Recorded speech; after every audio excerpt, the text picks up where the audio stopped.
Okay, wow, this person went all in. I'm gonna read it. I don't even know what it says, but I'm gonna read it to you guys. This is a 2-paragrapher. The game has greatly declined in quality when it comes to quest design. The Nahida Dream Quest was good when it comes to the storyline it presented, but the gameplay experience itself was quite literally boiled down to talk to X and then go back to X. Video games are a unique medium because they boil down to interactivity with the audience in the way that only this format can permit.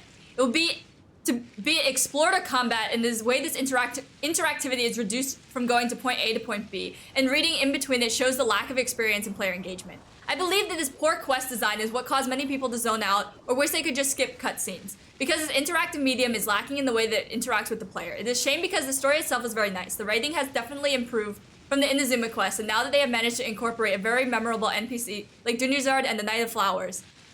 Edit. Mind you that due to my studies and work, this is as far as I've reached in the Sumeru quest. Perhaps this is the point in the quest design improved, but there are many. These are my thoughts as of now. Okay, this isn't the hot take. There was I don't know if anybody else watches extra credits on YouTube, but basically I watch them for their history because I like to watch random history things. But on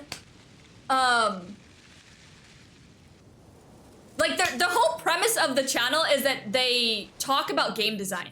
And there was an interesting thing that they talked about respecting the player's time as a game developer. And that I realized Genshin definitely does not do that. And I think the reason that they do that, one is because it's a gacha game, like not a gacha game, a live service game that has to continue on because it feels like it needs to fill all of this space for a game that's going to go on for years. Because people complain that there's not enough, so they fill it with bullshit. And like the people who aren't just here because they like the people who understand that they're playing a video game, I guess, don't want their time wasted by this quest that is way too long.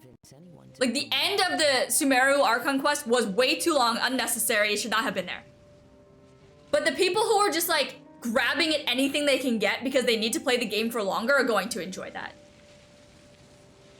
And I don't know if that, I don't think that's the right thing to do, which is just like fill space with random bullshit. But because of the format of live service games, the amount of time that they have is infinite. Like if you want to make a AAA game, you tell the story that has to be told and then the game is over. Like that is it. There is no end to this game, so the story cannot end. It just has to keep going and going and going. Even though it shouldn't. It literally should not keep going.